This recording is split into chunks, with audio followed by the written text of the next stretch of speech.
Hello everyone, welcome at my channel. This is Anurag Kesharwani. I hope so that you all are well today. Okay? So जैसा कि आपने video का आज thumbnail देखा होगा कि हाँ गारंटीड आपके 4 to 5 मार्क्स पक्के होने वाले हैं.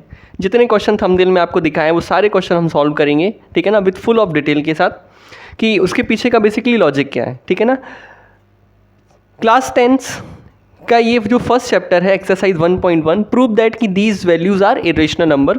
इसमें ना थोड़ा सा आपको अंडरस्टैंडिंग भी डेवलप करनी है और थोड़ा सा आपको लर्निंग भी करनी है ना. कुछ लाइंस इसमें ऐसी आती हैं कि वो आपको याद करना पड़ेंगी, ठीक है ना. लेकिन आपको स्टार्टिंग का अगर समझ में आ गया तो जो लाइंस है वो सभी में as it is copy paste होने वाली है, ठीक है ना.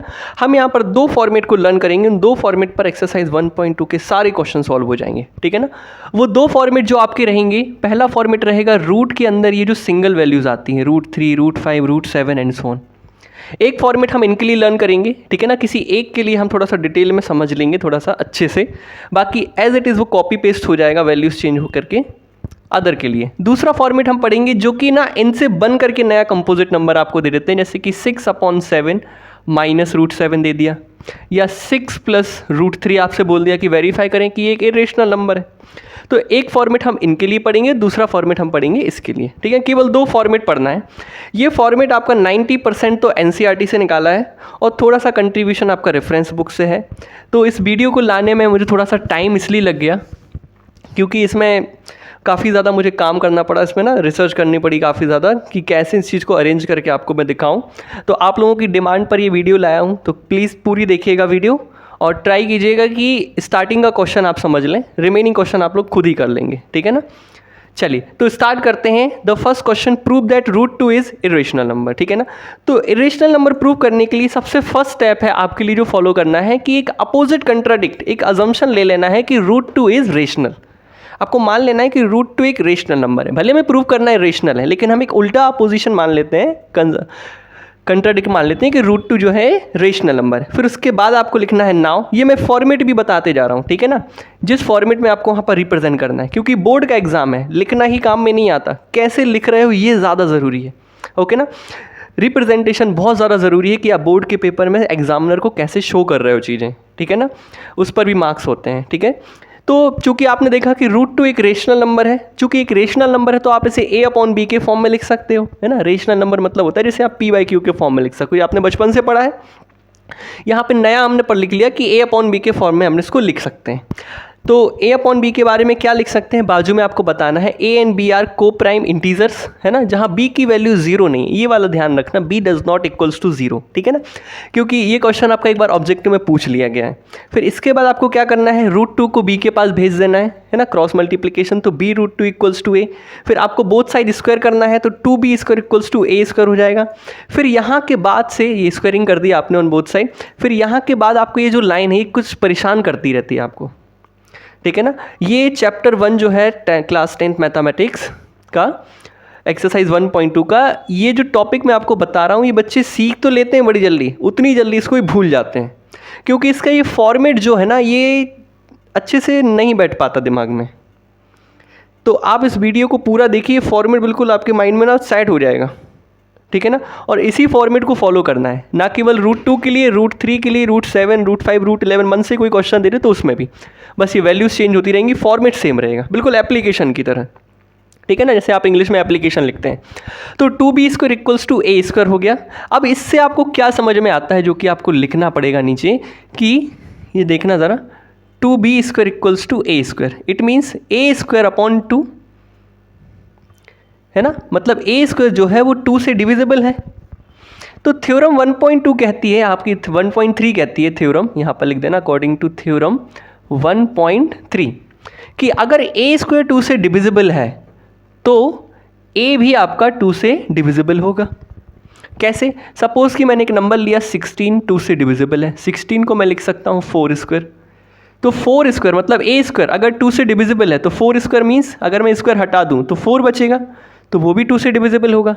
ऐसे अगर मैं लिखता हूँ 4 अगर 2 से डिविजिबल है तो 4 को मैं लिख सकता हूँ 2², वो भी 2 से डिविजिबल होगा.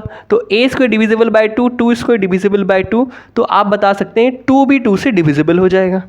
तो ये थ्योरम 1.3 आपको ये शो करती है कि A square is divisible by 2, so A is also divisible by 2। तो यहाँ पर आपको एक ये लाइन लिखनी, now we can write A equals to 2c for some integer c। इसको और समझ लेना ज़रा। आपने देखा A square is divisible by 2, तो a है 2 से डिविजिबल। अब a कोई भी इंटीजर हो सकता है, तो इसको डिवाइड करने पर यहाँ पर कोई भी वैल्यू आ सकती है, तो वो कोई भी वैल्यू क्या हो गई, c। ठीक है ना, क्योंकि a कोई भी इंटीजर हो सकता है, तो डिवाइड होने के बाद c भी कोई इंटीजर हो सकता है, तो दैट्स वाई हमने यहाँ लिखा है a equals to 2c। c को 2 के पास भेज दो तो ये हो जाएगा a इक्वल्स टू 2c, जहाँ c एक इंटीजर हो गया। ठीक है ना, अब आगे क्या करना है, दोनों का स्क्वायर कर देना। सभी में चलेगी ये प्रोसेस बेटा, है ना, √2 के साथ √3 के साथ, अभी हम आगे देखेंगे, है ना। थोड़ा सा एक क्वेश्चन को डिटेल में थोड़ा थम करके समझ लेना, फिर रिमेनिंग क्वेश्चन आपको मैं फटाफट करा दूंगा। ठीक है, एक क्वेश्चन को बड़े अच्छे से समझ लो। ए स्क्वायर यहाँ पर फिर स्क्वायर किया, तो A square equals to 4c square. फिर हमने कर देना है इन दोनों को इक्वेटिंग, ये दोनों को हमें कर देना है इक्वेटिंग। तो इक्वेटिंग करने के बाद 2b square equals to 4c square. फिर जब आप 2 से 4 को कट करोगे, तो ये जब 2 से 4 कट हो जाएगा, 2 1 ज़ा 2, 2 2 ज़ा 4, तो b स्क्वायर इक्वल्स टू आ जाएगा 2c स्क्वायर। यहाँ से एक नया आपको लॉजिक मिलेगा, एक सेम लाइन आपको ऐसी मिलेगी, ऐसी। Now we can say that therefore b square is divisible by 2, है ना। सेम जहाँ a square is divisible by 2 था पहले, अब वो b square is divisible by 2 हो गया। This is also a theorem 1.3। ठीक है ना, तो आप लोगों की काफ़ी डिमांड पर ये वीडियो लाया हूँ, तो उसको अरेंज करने में थोड़ा सा टाइम लग गया था, इसलिए थोड़ा सा लेट हो गया। तो ये भी थ्योरम 1.3 के अकॉर्डिंग b स्क्वायर अगर 2 से डिविजिबल है, तो b भी 2 से आपका डिविजिबल होगा। फिर इसके बाद ये लाइन सभी में कॉमन रहेगी, इस टाइप के हर क्वेश्चन में लाइन कॉमन रहेगी कि भाई साहब a और b दोनों के पास एटलीस्ट 2 कॉमन फैक्टर है। ठीक है ना, मतलब यहाँ a भी 2 से डिविजिबल है, b भी 2 से डिविजिबल है, तो दोनों के पास एक कॉमन फैक्टर 2 हो गया। √3 के केस में बोलते तो कॉमन फैक्टर 3 हो जाता है, √7 का बोलते तो कॉमन फैक्टर 7 हो जाता। ठीक है ना, फिर इसके बाद की हो सके तो ये लाइन याद कर लेना। But the contradict that a and b are coprime. फिर इसके बाद this contradict arise because of our incorrect assumption that √2 is rational, कि हमने जो √2 लिया ना वो एक रेशनल है, ये हमारा एक इनकरेक्ट अजम्पशन था, हमने लेकर ही अपोजिट चले थे, तो हमारा अपोजिट तो आना ही था। हैंस या सो √2 इज इरेशनल। बस इतना थोड़ा सा आप लोग कोशिश कर लेना कि याद कर लें या लर्न कर लें। ठीक है ना, बाकी जब आप लोग प्रैक्टिस कर लेंगे ना इसका बहुत ज़्यादा, तो ये अपने आप ही लाइन आपसे बनने लगेगी। √3 इज इरेशनल, तो वही फर्स्ट लाइन आपकी हमेशा की तरह पहले कॉन्ट्राडिक्ट कर लेना है कि √3 एक रेशनल नंबर है। फिर नाउ √3 को एक a/b के फॉर्म में लिख देना है, जैसा कि पहले क्वेश्चन में किया था। ठीक है ना, चूंकि एक रेशनल है तो a/b के फॉर्म में लिख सकते हो, जहां a और b जो है आपके को प्राइम इंटीजर्स हैं और b की वैल्यू डज नॉट इक्वल 0 है। फिर √3 के पास b को भेज दिया, दोनों साइड फिर हमने कर देना है a स्क्वायर, तो 3b स्क्वायर इक्वल्स टू हो जाना है a स्क्वायर। फिर इसके बाद देयरफॉर वही बता देना जो पहले हमने बताया था कि भाई साहब a स्क्वायर जो है अब 3 से डिविजिबल है, वहाँ 2 था यहाँ 3 हो जाएगा। a स्क्वायर 2 से 3 से डिविजिबल है, तो a भी आपका 3 से डिविजिबल हो जाएगा। फिर एक नया आपने एक इंटीजर ले लिया a इक्वल्स टू 3c, है ना। यहाँ पर आपने देखा a स्क्वायर अगर 3 से डिविजिबल है तो a भी आपका 3 से डिविजिबल होगा। ये आपकी थ्योरम थी 1.3, तो a भी आपका 3 से डिविजिबल होगा, तो आपको एक कांस्टेंट c मिलेगा। तो a इक्वल्स टू आपने ले लिया एक सम इंटीजर 3c। फिर आपने कर देना है इसका स्क्वायर, तो 3 का स्क्वायर 9 हो जाना है। फिर आपने इसे और इसे इक्वेट कर देना है, इक्वेट करने के बाद आपको क्या मिलेगा, 3b square equals to 9c square, है ना। फिर कट कर देना तो b square equals to 3c square हो जाएगा। फिर यहाँ आप वो लाइन बता दीजिएगा कि भाई साहब b स्क्वायर 3 से डिविजिबल है, तो b भी आपका 3 से डिविजिबल होगा, है ना। ये भी आपके अकॉर्डिंग टू थ्योरम 1.3 है ना, थ्योरम 1.3 के अकॉर्डिंग ये भी आपका वेरीफाई हो गया। फिर a and b have at least 3 as a common factor, वहाँ 2 कॉमन फैक्टर था, यहाँ 3 कॉमन फैक्टर हो जाएगा। फिर but this contradict a and b are coprime, but हमारा कॉन्ट्राडिक्ट क्या था, a और b को प्राइम है। सो ये कॉन्ट्राडिक्ट क्यों अराइज हुआ, because of our incorrect assumption कि √3 is rational, so √3 is rational हो जाएगा। तो ये सेम फॉर्मेट आपको √2 पे अप्लाई करके बता दिया, √3 पे बता दिया। ये सेम फॉर्मेट आपका √5 पे भी एप्लीकेबल होगा और √7 पे भी एप्लीकेबल होगा और √11 पे भी एप्लीकेबल होगा। ठीक है ना, रूट में जो भी आपकी सिंगल वैल्यू आपको ऐसे दे दें अगर, तो उन पर ये फॉर्मेट बिल्कुल एज इट इज़ अप्लाई होगा, वैल्यूज चेंज होती जाएगी। ठीक है ना, √5 पर और देख लीजिए आप लोग फटाफट। a/b के फॉर्म में लिखा, दोनों साइड स्क्वायर कर दिया, therefore A square divisible by 5, तो ए इज ऑल्सो डिविजिबल 5, है ना। तो ए इक्वल्स टू 5c हो जाना है, दोनों का स्क्वायर कर दीजिएगा, इक्वेट कर देना है, फिर बता देना है कि बी स्क्वायर 5 से डिविजिबल है, तो बी भी आपका 5 से डिविजिबल होगा। फिर जो कॉन्ट्राडिक्ट अराइज हुए हैं और आपने हेंस वेरीफाई कर दिया, so that √5 is irrational number. Next, अब थोड़े मिक्सअप वाले क्वेश्चन आ गए आपके, है ना। इसका फॉर्मेट समझ लो, इसका फॉर्मेट उससे आसान है ना, सिंगल वैल्यूज वालों से आसान है इसका फॉर्मेट। तो पहला लाइन तो सेम रहेगा कि लेट कर लेना है कॉन्ट्राडिक्ट की 6 + √2 एक रेशनल नंबर है। अब ये एक रेशनल नंबर है तो आप इसे a/b के फॉर्म में चेंज कर सकते हो। अब थोड़ा यहाँ पर समझ लेना ज़रा, जहाँ a और b को प्राइम इंटीजर्स हैं, b डज नॉट इक्वल 0, ठीक है ना। अब यहाँ समझ लेना आपने देखा बेसिक वाला जो वहाँ पर √2 इरेशनल था, √3 इरेशनल था, √7 इरेशनल था, √5 √11 ये सारे इरेशनल हैं।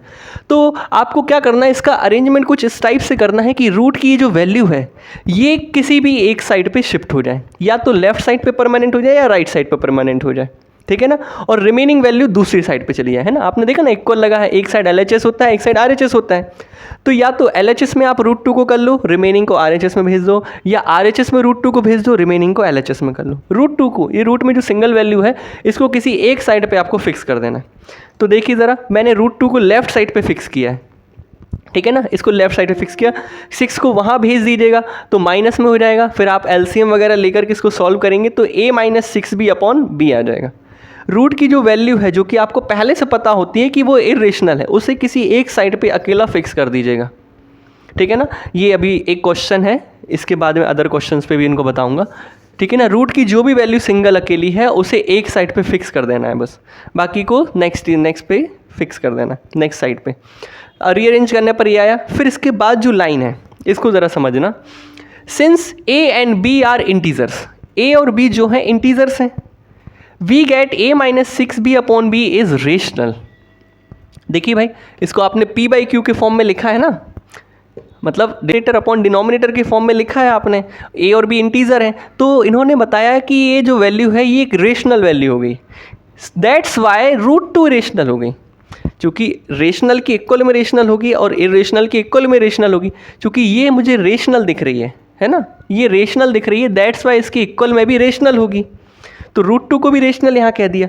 लेकिन हमारा जो कॉन्ट्राडिक्ट था, but this contradict fact that कि √2 तो इरेशनल होती है, हमने पहले ही वेरीफाई किया है कि √2 तो इरेशनल होती है, that's why so we conclude that 6 + √2 भी इरेशनल होगी, ठीक है ना। बस ये थोड़ा सा ना कंफ्यूजिंग फॉर्मेट है, मैं समझ रहा हूँ आपकी भावनाओं को, लेकिन इसको थोड़ा सा लर्न करना पड़ेगा आपको, ठीक है ना। फॉर्मेट जैसे कि एप्लीकेशन का फॉर्मेट होता है ना, लिखने को तो आप वहाँ पर अपने भावनाएं लिखते हैं कि क्यों, किस प्रॉब्लम से आप एप्लीकेशन लिख रहे हैं, वैसे ही आपको यहाँ पर भी थोड़ा सा ट्रिक यूज़ करना पड़ेगी, ठीक है ना। इसको थोड़ा सा लर्न कर लीजिएगा। लेकिन ये सेकंड फॉर्मेट है बस, है ना। वो फर्स्ट फॉर्मेट मैंने आपको बताया वो उन सभी में एप्लीकेबल था, उससे रिलेटेड। ये सेकंड फॉर्मेट है, इस टाइप से रिलेटेड हर क्वेश्चन में एप्लीकेबल रहेगा। यही सारी चीज़ें कॉपी पेस्ट होती जाएंगी, बस ये वैल्यूज़ चेंज होती जाएंगी। देखिए ज़रा नेक्स्ट क्वेश्चन पे आते हैं। 3 स्टेप कि भाई साहब ये एक रेशनल नंबर है, अब ये रेशनल है तो आप इसे a/b के फॉर्म में लिख सकते हो। अब मैंने आपको बताया कि रूट में जो वैल्यू है उसको अकेले किसी लेफ्ट में या राइट में आपको शिफ्ट कर देना। तो इसको लेफ्ट या राइट में शिफ्ट करने के बाद देखिए ज़रा, पहले मैंने 3 को उधर भेज दिया, फिर LCM लेकर के सॉल्व किया, ठीक है ना।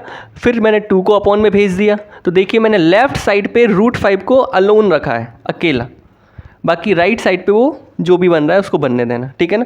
फिर बस वही लाइन जो कि इसके पहले वाले क्वेश्चन में आई थी, क्या थी वो line, since 3, 2, a and b ये सारे क्या है इंटीजर्स हैं और कुछ इस टाइप से अरेंज हैं कि ये एक रेशनल नंबर बनाते हैं, दैट्स वाई √5 भी रेशनल हो जाएगा, है ना। लेकिन हमारा कॉन्ट्राडिक्ट क्या था, फैक्ट दैट √5 इज इरेशनल, हम तो पहले ही वेरीफाई करके रखे हैं। Hence it conclude that 3 + √5 is also a irrational number. ये वाला थोड़ा सा फॉर्मेट कंफ्यूजिंग हो सकता है, लेकिन आपको लर्न करना पड़ेगा। सेम 7 √5 के लिए रेशनल प्रूव करना है, तो फर्स्ट स्टेप वही लेट कर लीजिएगा कि एक रेशनल नंबर है। फिर रेशनल है तो आप a/b के फॉर्म में लिख सकते हो। √5 को आपने एक साइड रख देना है, बाकी सबको राइट साइड पे। देखिए a/b रेशनल है, सो √5 भी रेशनल हो जाएगा। लेकिन हमारा कॉन्ट्राडिक्ट फैक्ट है कि √5 तो इरेशनल रहा भाई, हैंस 7 √5 भी हमारा इरेशनल हो जाएगा, ठीक है ना। तो दैट्स ऑल फॉर टुडे। ये वीडियो में इतने ही क्वेश्चन थे, इसके बाहर क्वेश्चन वैसे आए नहीं है एमपी बोर्ड वालों के लिए। सीबीएसई वालों के लिए अगर मन से क्वेश्चन वो दे देते हैं तो मैंने आपको 2 फॉर्मेट बता दिए, इन्हीं 2 फॉर्मेट में से किसी एक फॉर्मेट का क्वेश्चन हो सकता है, ठीक है ना। तो best of luck for your future exam for class 10। Thank you.